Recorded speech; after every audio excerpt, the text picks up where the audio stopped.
we've lived here for just 13 years ourselves, and some of my first interactions when I moved over and spoke with people about, maybe we should get some coaching for this person, there was often a bit of shock and surprise, and was kind of like, well, they're not a remedial case. And do you think that's a misconception that a lot of people still have about coaching, or do you feel like that's actually starting to shift in a healthy way as well?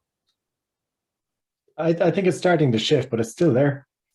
Yeah. You're still getting calls and organizations asking you to come in and quote for doing a coaching program, and then they're looking for certain information outside of the confidentiality that you would hold in a coaching session, and they're looking for outcomes, which is different to what you would sign up to within a coaching program in itself. So again, a part of it comes from, and I think Paula hit the nail on the head. There are opportunists who will occupy that space, but the important part for all of us, and it's something I hold very, very high, is a code of ethics, and having the ethical and the moral compass to say no to those engagements, and to educate the organizations to actually, you know what, you're not looking for a coach. It's not your coach you need a HR specialist. I find that I have to actually give the education between the difference between a coach, a trainer, a facilitator, and in my case, a counselor versus a therapist versus, I'm a psychological coach, and I work differently than a counselor and a therapist or even a mentor. So I find that that's where, at least for those clients that are new to coaching, in a sense, I have to just explain, well, what exactly are you looking for? Can we go through what everything is so that I can make sure it's either me or it's somebody else?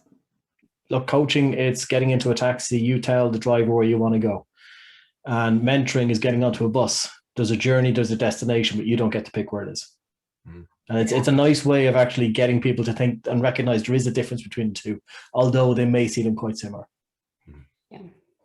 And I do the same actually on the psychological side of things. I'm not a therapist. The therapist looks backward. A therapist helps you with issues backwards, and I'm actually forward thinking and moving forward. So it's that, I like that analogy. It's a good one. But I've seen a massive kind of shift in the last 10 years, really around the attitudes towards coaching and the value that's placed on it. Really, really positive shift in the space. But I think you're all right. I think the education piece is still key. Even though we've made great strides, there still is the reinforcement of that message that's needed. And you will always get requests from people who are looking for the shot in the arm and the quick fix. And, you really need to, step back into that message and reinforce it. But I would say that what I've seen over the years is what used to be, there's something that we need to fix here. Let's call in the coach to kind of help with this situation, and to it being a very valued tool that is recognized as something that can help kind of in a multitude of situations. So but I think there's still work to be done in that space. Yeah, you can show up in very different ways as a coach. You could be someone who is really, performance focused. I'm going to help you sell more, developmental focused in terms of increasing capabilities. There are, transformational coaches, more holistic or sustainable kind of approach. I suppose I'm curious, like, for those of you who are actively coaching, have you found that you've even had a bit of a journey through what that's looked like, and maybe you started in one place and kind of ended up in another one? When you qualify, when you do your training, you come out and you coach, and it's quite formulaic. But it's when you build up that experience, build up those hours, get your accreditation, get that confidence, get that experience, absolutely change. And if you don't, there's something wrong. You're not looking back at what you're doing. You're not reviewing your session, not reviewing your potential for improvement the whole time. And it's like I coach in a very different way than I did a year ago. But I think you said something really important, Stephen. And I think we all agree with this. I mean, I always say this: The day somebody comes to me and says, oh my God, Paul, I've cracked it. I've cracked it. I'm brilliant now. I'm a great coach. I would definitely be saying, stop. So stop, don't coach anymore. But you said something really important. We are evolving all the time, Steve, aren't we? You know, the reflective practice space is vital for us all. Of course it is. And you know, the growth, and young coaches, to be fair, maybe are a bit more formulaic. They're trained, you know, they've got the process, they're managing it well, they're probably really still very good, bringing really good value.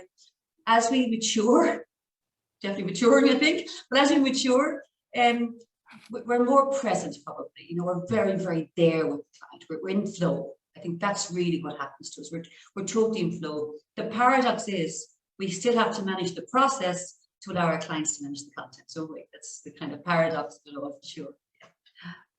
You know, we were talking earlier about some of these organizations that accredit coaches, such as, you know, EMCC and ICF and many others. And, you know, sometimes even when I'm talking to potential clients, their eyes kind of glass over when I talk about, you know, where I'm accredited, and, you know, even when where I got training, and I know that they're going to go Google it as soon as we're done talking to figure out if this is reputable and if there are a code of ethics involved. And, you know, is this something that, you know, there's more that we could do ourselves? Is there something that the organizations need to do more? It's a good question, Mindy, because if I think about the States, it's still the wild, wild west over there. You can call yourself a life coach and have, you know, what, a degree from Coursera or, you know, for after 20 hours of watching videos. So it is a difficult, it's a difficult question to answer, I think, because as I sort of step away from it, that was part of the problem is, you know, you kind of sit there and say, you know, well, you say you're the term coach. I mean, that alone is like, well, you know, it's a proper term because you are coaching, as in like coaching a soccer team or a football team or whatever, but it's a different, like, I wish there was a different term for it. So these accreditations and these bodies, and, you know, it's almost asking, how do you give a coach validity? You know, how do we do that? And if you ask my expat moms that I coach, they don't care. You know, for them, they just need some help, and they need someone to listen, and they need someone to guide them. And it's much more about, I trust you, and I know that you're ethical because you've taken your course there, and that's good. Fine. Can we just work? So it is different. It's difficult to answer, I think. And I don't know if that's going to come down to, is it an overarching global thing, which I would love to think it should be, or is it that, like, life coaching has one thing, psychological coaching has another, someone who's a leadership coach does this, executive coaches have to do that.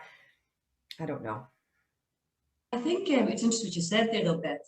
You said something really important. You said they trust you. They trust you. You're an ethical person. They trust you. And that's, I think, the competencies of both the EMCC and the ICF, they talk about our presence. And that is to do with trust. And how do we evidence that? And we evidence that through our training, all the things we've all agreed on. The space of, you know, what Mindy was reflecting on there, you step into an organization and they don't really maybe understand. That's okay, because we can educate. We can. You meet you, Mindy, and you're so ethical yourself. You're trained. You understand your profession. So you will educate. But there is fantastic work being done in the world by the ICF and the MCC. I mean, truly unbelievable work. And so many universities are involved now in the whole space of coaching, mentoring. So we're in a good place. I think we're way beyond where we used to be. We're in such a great place. We are so ethical. It's the most wonderful profession.